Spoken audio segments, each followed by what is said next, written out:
Сайн байцгаана оюутнуудаа. Хүний хөгжил харилцааны ёс зүйн эрх зүй хичээлийн 2 дугаар хичээл бол хүний хөгжил ба аюулгүй байдал сэдвт хичээл маань эхлэхэд бэлэн болоод байна. Тэгэхээр энэхүү сэдвээр бид хүн хөгжөхөд аюулгүй байдал хэрхэн нөлөөлдөг юм бэ? Аюулгүй байдал нь бидний амьдралын туршид ямар чухал хүчин зүйл болохыг бид нар судалж мэдэх юм аа. Тэгэхээр анх 1990 онд дэлхийн хүний хөгжлийн илтгэлд хүний хөгжил гэдэг бол хүн боломжийг бүрэн хангахад сонирхол хэрэгцээг хангах үеэр утга учиртай амьдрах юмаа гэж тодорхойлсон байна. Тэгэхээр үүнд хамгийн гол хүчин зүйл нь аюулгүй байдал гэж тооцогджээ. Тэгэхээр үүнээс аюулгүй байдал гэдэг нь юу вэ гэдэг асуудал гарч ирнэ. Тэгэхээр энэ бол ямар нэгэн дайн байлдааны асуудал биш юм аа. Альва хүн гэртээ, мөн ажил дээрээ, гудамжинд өөрийн байгаа хүрээлэн буй орчиндөө аюулгүй байх, амар байх, сэтгэл амар байхыг л аюулгүй байна гэж хэлээд байна. Тэгэхээр энэхүү аюулгүй байх, энэ аюулгүй байдлын үндэс нь юу юм бэ гэхээр энэ нь бол ядуурл, тэгш бус байдал, хөгжлийн ялгаатай төвшин, улс орны тогтворгүй байдал зэрэгтэй холбогдсон гарах.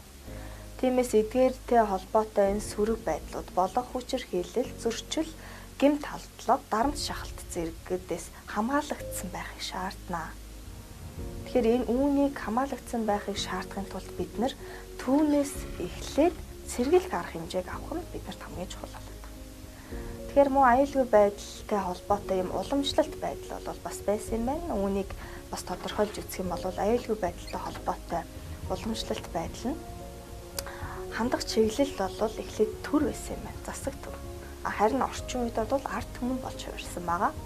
За мөн хязгаарыг ингэж ярих юм бол аюулгүй байдлын хязгаарыг уламжлалт үед бол нутаг дэвсгэрийн бүрэн бүтэн байдлаар тодорхойлдог байсан бол орчин үед нутаг дэвсгэрийн бүрэн бүтэн байдал болон хязгаараар тодорхойлогдохгүй. Энэ бол хязгааргүй юм зүйл юм а. Дэлхийд дахимдах юм асуудал юм а гэж тодорхойлсон байна.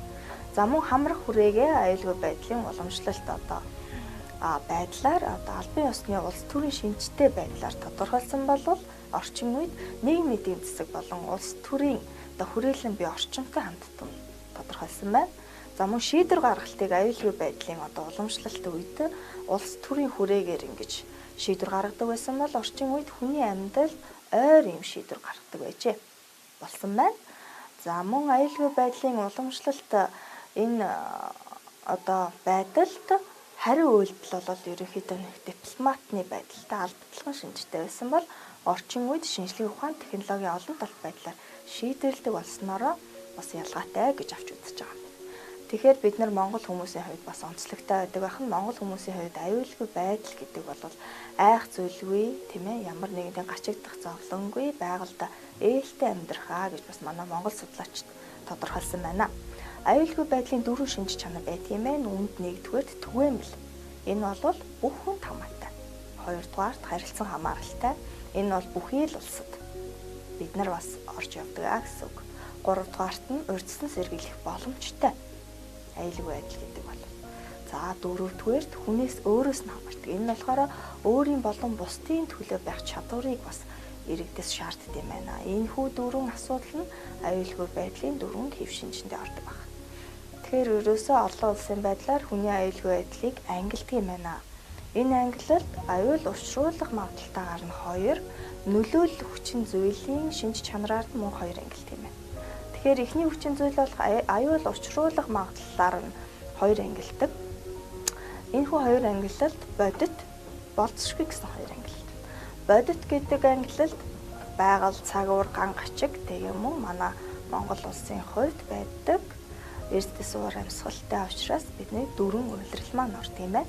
За 2 дахь болцсошгүй дээр нь газар хөдлөлт гэх зэрэг нь орох нэ. За дараагийн ангиллал болох нөлөөлөх хүчин зүйлийн шинж байдлаар нь за гадны хүчин зүйлс мэдээж хэрэг нь бол объектив зүйл, хоёр дахь нь субъектив буюу аливаа хүний оролцоотой юм нөлөөлөх хүчин зүйлсээр аюулгүй байдлыг бас ангилж авч үздэг юм байна. Тэгэхээр аюулгүй байдлын маш олон төрлүүд байна. Энэ олон төрлүүд нь бидний амьдралтай мөн салшгүй холбоотой. Эдгээрээс дурдах юм бол хувь хүний аюулгүй байдал. За энэ бол хувь хүнд хамаатай бүх зүйлс ордог байна. Хоёрдугаарт хүнсний аюулгүй байдал. Бидний эрүүл байхад, бидний сурч хөгжөхөд, бидний амьдралаа цааш нь залгуулахад хамгийн их нөлөө үзүүлдэг зүйл бол бидний хоол хүнс байдаг. Энэ бол хүн төрөлхтний анхдагч хэрэгцээнүүдийн нэг баг. Тэгэхээр хоол хүнсний аюулгүй байдал гэдэг бол хамгийн чухал зүйлс юм а. Та бүхэн дараах бичлэгээс дэлгэрэнгүй мэдээллийг авна уу? Мэргэжлийн хяналтын ерөнхий газрын өрхийн хүнсний аюулгүй байдлын талаарх бичлэгийн хэсгээс.